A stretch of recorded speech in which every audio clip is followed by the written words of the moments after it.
হয়েছে তোমার? এভাবে আসো কেন? কি হয়েছে আপনার? আপু, আমি না খুব বিপদে আছি আমার বাচ্চাটাকে নিয়ে। আমার একটা উপকার করেন না? আচ্ছা, ভেতরে আসুন। ধন্যবাদ আপনাকে। এবার বলেন তো কি হয়েছে? আসলে আমার বাচ্চার খাবার নেই। সকালবেলায় ওর দুধ ফুরিয়েছে, আর আমি তো মানুষের বাসায় কাজ করি।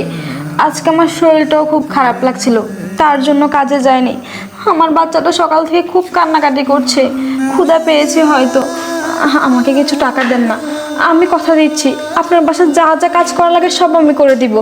তার বিনিময়ে আমাকে কিছু টাকা দেন, আমি আমার বাচ্চার জন্য দুধ কিনে নিব। কি বলেন? আপনার বাচ্চার খাওয়ার দুধ নেই? আর আপনার হাজবেন্ড কোথায়?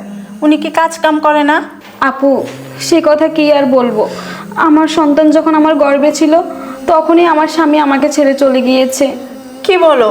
তোমার হাজবেন্ড তোমাকে ছেড়ে গিয়েছে? কিন্তু কেন? আপু, তার পরিবার চেয়েছিল আমার ছেলে বাবু হোক, কিন্তু সবই তো উপরওয়ালার ইচ্ছে বলুন। ছেলে মেয়ে জন্ম দেয় কি আমাদের হাতে? সব তো আল্লাহর সৃষ্টি। যখনই ডাক্তার বলেছে আমার মেয়ে বাবু হবে, তখনই তার পরিবার সব সম্পর্ক আমার সাথে বিচ্ছিন্ন করে দেয়, কোনো যোগাযোগ করে না। আর এক সময় তো আমার হাজবেন্ড আমাকে অনেক অত্যাচার শুরু করে, পরে আমাকে নিজের বাসা থেকেই বের করে দেয়, আমাকে ডিভোর্স পর্যন্ত দিয়ে দিয়েছে। আপু জানেন, আমি আমার বাচ্চাটাকে অনেক কষ্টে পৃথিবীর আলো দেখিয়েছি। এই বাচ্চাটার একটু খাবার জোগাড় করতে আমার এত কষ্ট। আপু, আমি কথা দিচ্ছি আপনার বাসায় আমি কাজের মেয়ের মতোই থাকবো, সব কাজ করে দিব যখন যা বলবেন। তার বিনিময়ে শুধু আমার বাচ্চার খাওয়ার দুধ কেনার টাকাটা আমাকে দিলে হবে। প্লিজ আপু, আমাকে দয়াটুকু করুন। আচ্ছা বোন, তুমি কান্না করিও না, সব ঠিক হয়ে যাবে। আচ্ছা, তুমি কোনো টেনশন করিও না, একটু দাঁড়াও। এই শুনছো? এদিকে আসো তো। আরে কি হয়েছে তোমার? এভাবে আসো কেন? আচ্ছা শোনো না, বাবুর জন্য দুধ কিনতে হবে, কিছু টাকা দাও। টাকা? থাক আপু, আমার কোনো টাকা পয়সা লাগবে না, আমি আপনার বাসা থেকে চলে যাচ্ছি।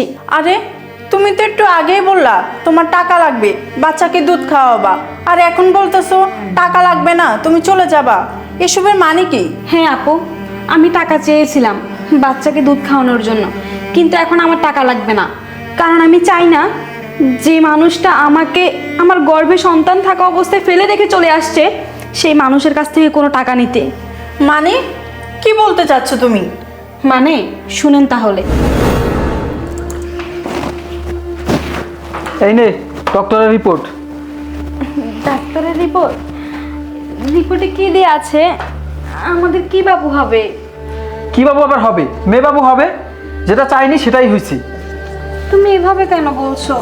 মেয়ে ছেলে সবই তো আল্লাহর ইচ্ছে, তাই না? এটা তো আমাদের হাত নেই। তুমি খুশি হওনি? খুশি? চেয়েছিলাম একটা ছেলে বাবু হবে, তা না একটা মেয়ে বাবু হবে। আমার মেয়ে বাবু লাগবে না, আর আমার ফ্যামিলি থেকেও বলে দিয়েছে যে মেয়ে বাবু আমাদের কোনো দরকার নেই, আমার ছেলে বাবুই লাগবে। তুমি শুধু শুধু রাগ করছো। দেখো না, মা বাবা ঠিকই একদিন মেনে নেবে, আর তুমি আর রাগ করো না। তুমি একটু বসো না। ধরো, ছাড়ো তো। বললাম না আমার মেয়ে বাবু লাগবে না, আমার ছেলে বাবুই লাগবে। আর আমি তোমার সাথে সংসার করতে পারবো না। তুমি এসব কি বলছো জিসান? তোমার মাথা ঠিক আছে? হ্যাঁ। আমরা 5 বছর সম্পর্ক করে বিয়ে করেছি, 3 বছর চলছে আমাদের সংসার জীবন, আমাদের একটা বাচ্চা আসতে চলছে, আর তুমি কি না মেয়ে বাবু হবে দেখে বলছো আমার সাথে সংসার করবে না? শোনো, তোমার মাথাটা খুব গরম, আমি বুঝতে পারছি। দেখো তুমি আমার দিকে তাকাও, মেয়ে হলে সমস্যা কি বলো?